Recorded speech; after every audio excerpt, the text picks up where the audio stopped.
name's Adam Pilthorpe, and this is the latest in our series. We've been doing these brief chats around what's been happening in health and social care, not just as a result of the pandemic, but actually what's going to be happening, we hope, in the future as a result of the clear acceleration of digital uptake in this sector. And with us today is Cindy Fedell, who is quite well renowned actually for the teams that she runs in digital impact of health and social care. And actually, if I ask Cindy to introduce herself, that'd be more accurate. Hi, I'm Cindy Fedell. I'm the Chief Digital Information Officer at Bradford Teaching Hospitals and Airedale Foundation Trust. I'm also the Senior Responsible Officer for the West Yorkshire and Harrogate Health and Care Partnership. Brilliant. Thank you, Cindy. And I think the teams have won an award recently, have they not? We should celebrate success when we find it. Yeah, they won Team of the Year. I'm very proud of them. And what was that success? What do you think that success was based on? Yeah, it's really funny because the team themselves asked me that question. Look at what you've done. You know, they've pretty much digitized the hospital. They put in the EPR, they put in the command center. They have generally well regarded and have good relationships with frontline staff. Our satisfaction surveys are really good. You know, they've done a great job. You know, I think they deserve Team of the Year. Okay, and tell us a bit more about the command center. I think there's some interesting tech happening, I think, at the command center. Yeah, the command center is very cool. It kind of follows a couple of principles. One is you co-locate people. So in the old style management, everybody in a hospital kind of does their own thing, and you hope it works. And then if something goes wrong, you know, there's a site manager or somebody that comes in. This takes the principle that if you put all those people together in a room, they could actually better coordinate how things work. So that's one principle. So they're all now in a nice fancy room. But the second is then using information intelligently. So the command center takes a bunch of information we all already had. You know, what's happening in A&E, what kind of patients do we have, what's our bed state, what's our acuity level. It takes all of those kinds of information, puts them together, and then before we set it up, we work through with teams. Well, what does that mean? So if it's midnight and you're the site manager and you have a bunch of data, essentially, what do you do with it in your day job? And you know, it turns out there's a decision tree, and there's a good decision tree that we all kind of agree on. And so we take that decision tree, we modeled it against 2 years of historical data. And what we agreed then was an algorithm that we could plug into the command center. So the command center doesn't just show you the data, as in we've been traditionally operating on a bunch of dashboards. It takes it a step further and says, you know what, this patient, that's the patient you need to get into the CT scanner now, because that's going to impact your flow for the entire organization. So there's 8 tiles essentially, all themed on something else. The most recent one that's just gone live is on patient deterioration. So that's a wholly different kind of concept, isn't it? Where are all our deteriorating patients, and are they getting responded to? So where's the escalation? So it doesn't take away anybody's day jobs. What it does is bring the escalations together, and that uses machine learning to kind of think clearly about, this is the action you need to take. And clinicians' response to this, to the command center and the use of data, what's that been like? Yeah, it's been great because we didn't do traditional waterfall to make this work. You had to do agile. So we had to work with the people, how they think, historical data, what the data says, and work through together what those actions should be and how we should prescribe it and essentially write it into the command center. So they were part of the development process. So people are really, really engaged. Wow. Yeah. And what about patients? Pardon? Sorry, excuse me. What about patients' experience? I assume their experience is one that they don't see it at all. They don't feel it. Just feels like the hospital working, right? No, they don't. But we have a fake command center. As we've displayed the screens in our foyer. So there's a kind of an information center when you come in the main part of the main site, and patients do wander in there and have a look around and ask some questions. And so I've been in there a few times showing people around where patients have come up to me and said, "What's this all about?" And it's been a good response, I think. But in terms of the actual command center, no, I don't think any patient's ever been in there or ever will be in there. Yeah. And how did the system cope with the peak of the pandemic? Was that? Yeah, really good. In fact, we programmed in information about COVID quite quickly, so we could track our COVID patients. We could track what was happening with them, and the entire capacity perspective as well as care. So yeah, we just added on to it essentially, which was great.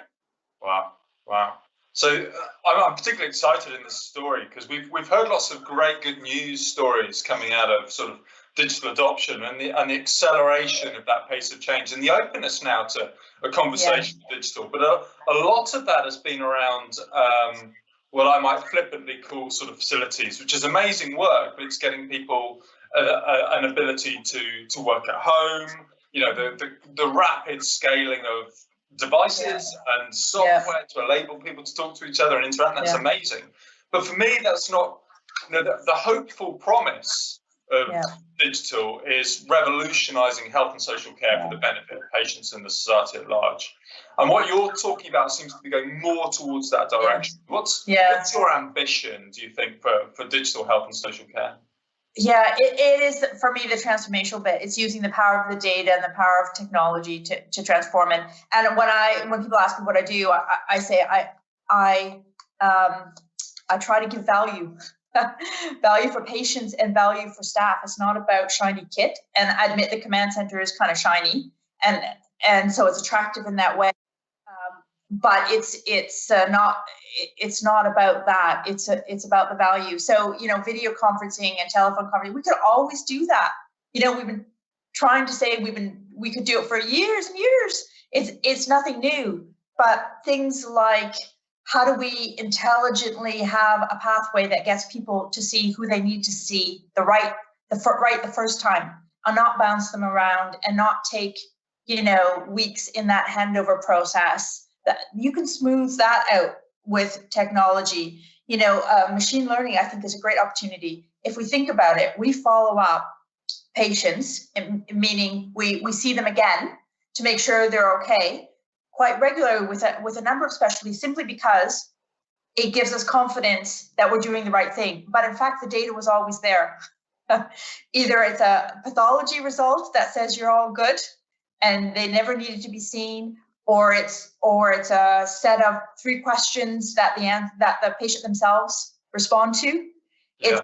We don't need, people like that human contact, but if you want to be efficient, and probably for some people at least want a better patient experience, we don't need to see people in that way. We can simply use the data. Yeah. I mean, and I am very careful, because I think people want to see people, and it's comforting to see your doctor, isn't it? So we do need to somehow consider that in at least those scenarios. Not everybody like me is okay saying, I don't need to be seen.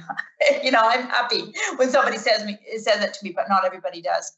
But simple stuff like, if we could get our act together around shared care records, the microsites are doing fabulous work. Simply exchanging that data, allergy data, what's happening with the patient, some basic information would make it so much better for patients. Yeah. The regional pathology networks, the regional imaging networks, that simple sharing of information means we don't repeat tests, means we don't delay patient care.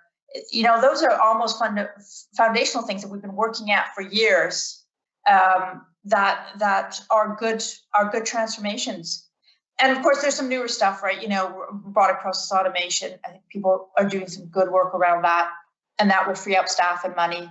So we look at that side of things as well. Yeah, I mean, there's some great stuff in there. I get you talking about the different ways, different sorts and types of people want to interact with health and social care. And I guess, how do you fix that at source? I guess diversity of teams is one of the ways that you solve that straight away, right? That's I guess that's exactly. And I think we have to remember it's not, there's no one right answer. It's not one size fits all for every patient. And what's come up actually with COVID is a particular focus on digital inclusivity. You know, the more we move to video and telephone consultations, and the more we want to interact digitally, the more we worry about people who don't have that. You know, here in Bradford, when you ask somebody, and we have asked, what's your biggest issue around digital health? They say, I don't have internet at home. Yeah. Yeah. You know, if for some of us that's like, really? I thought everybody did, but that you know, it's not true. And so we need to, those are people we need to look after, and we need to make sure whatever we do, we bring them along somehow with us. Yeah, yeah. Health and social care is looking after often the most vulnerable in society, and of course, those percentage of people who have great broadband access in their homes, of course, is greatly diminished, and we do well to remember that. What your last thing then? What's your, we sort of talked a bit about ambition and the value. You're talking very much about the value that you provide. If there has been an acceleration, at least in the conversations between sort of management clinicians and health informatics, digitization, whatever you want to call it, what do you think? What have we learned that we think we can take forward to make sure that we don't go back with regards to attitudes? What's going to keep us driving forward? Yeah, I think somehow we need to make sure we keep that conversation open and engaged. And yeah, it's a difficult thing. I'm worried that we will do the restart, we'll go back to traditional working, and we will go back to traditional ways. And what we need to do right now is focus on, we have this opportunity to bed in some of the changes we've made and to actually do some of the other changes we've made that we want to make. So now's the time, and we have to focus and do it, and not, I think, get pushed into going back to the old way because it's easier. It will, in the long run, take us more time and you know, be worse off for the patient. So taking advantage of this window of the next 6 months or the year or years, I think, going to be really important. And hopefully that will get the idea around that digital needs to be at the table at the start, always.